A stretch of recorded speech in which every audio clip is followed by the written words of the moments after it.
Tara, samahan niyo ako mag-solo travel sa Taiwan. Nandito ako sa NAIA Terminal 3 at naging successful naman ang ating immigration experience. Wala naman masyadong tinanong kundi saan ako nagwo-work at pinakita lang yung company ID. At super excited ako sa trip na to dahil 6 years pa nung huli ako nag-travel sa Hong Kong. Napakabilis lang ng biyahe, nandito na tayo sa Taiwan. Dadaanan natin dito yung immigration. Then magwi-withdraw ako at i-claim ko sa Klook yung aking EC card. Yung EC card na yon magagamit ko yun sa train papunta sa Taipei Main Station. Then lilipat ako ng isa pang train para makarating dito sa Ximen Station. And finally, nandito na nga tayo sa Ximending. Wala pa masyadong tao dahil maaga pa ito, mga 10 AM pa lang to. At dahil medyo nagugutom na ako, kakain na ako dito sa sikat na Lao Shandong. Itong noodles na to, napakasarap ng kinain ko, grabe. At blockbuster tong noodle house na ito. Try nyo rin guys. After nyan, pupunta na nga tayo sa ating hostel. Ito ang Cheers Love Hotel. Simpleng room lang pero grabe, napakalamig ng aircon. At dito ako magi-stay ng 6 nights and super mura lang neto guys. Maganda pa yung view na nakuha ko. After ko mag-check-in, nag-nap lang ako ng 2 hours then lumabas na. Super happy ko niyan kasi ito magi-start na ako maggala. So nandito ulit tayo sa Ximending. At nandito na ako sa Rainbow Street sa Ximending. Syempre hindi natin palalampasin ang picture. Then sasakay ako ng train para pumunta naman sa Chiang Kai-shek Memorial Hall. Sa totoo lang masarap magtambay dito kasi makulimlim tapos malamig. Bali itong first day ko, mag-chill lang ako dito sa area. Dito lang ako sa Chiang Kai-shek Memorial. Then after this, magra-Rauhe Market na rin ako para makakain na rin ng pork pepper ba na sikat na yan. Habang naglalakad ako, na tsempuhan ko na merong changing of guards. Ito yung parang every hour nagpapalit ng guard na bantay dyan sa Memorial Hall. At syempre, inakit na natin ito. Ayan ang top view. Pag nasa taas kayo, grabe, napakaganda ng lugar na to. Pwedeng-pwede nyong puntahan pagka-arrive nyo dito sa Taiwan. Unahin nyo na ito. Then, konting aura-aura lang tayo at magkuha ng video. At picture-picture na din. Then, pababa na ako, nakita ko itong mga ibon na ito na mga parang nagko-kompetisyon, sigawan sila, hiyawan, ganun. Tapos lipad-lipad,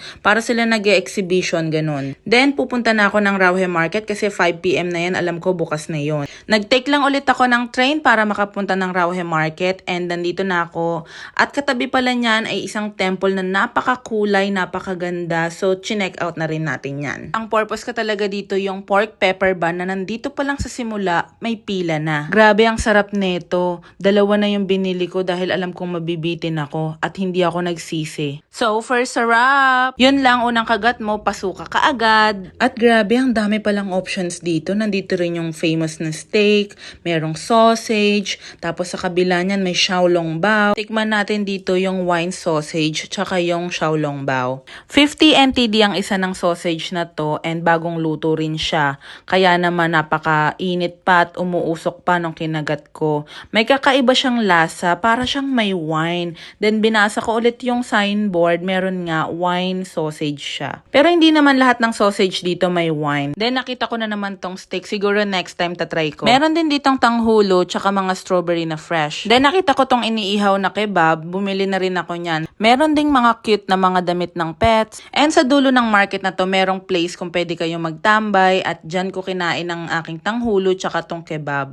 So okay naman ang lasa ng kebab, medyo matigas lang. And nabili ko to ng 2 piraso sa 80 NTD. And alam nyo yun, habang kumakain ako, hindi ko maiwasan mag people watching. Pero yun nga, hindi naman ako marites, no? Pero nag-o-observe lang ako. And okay lang naman siguro mag-observe, lalo na pag nasa bago kang lugar. Sa mga oras na yan, babalik na nga ako ng Ximending, nag-bus lang ako and ayan na, ito na ang lagay ng Ximending sa gabi, maraming tao. Mas lively siya kaysa nung umagang dumating tayo dito sa area. So, ang maganda rin sa na-stayan ko, walking distance lang dito sa Ximending. Kaya tuwing uuwi ako at aalis, madadaanan ko ito.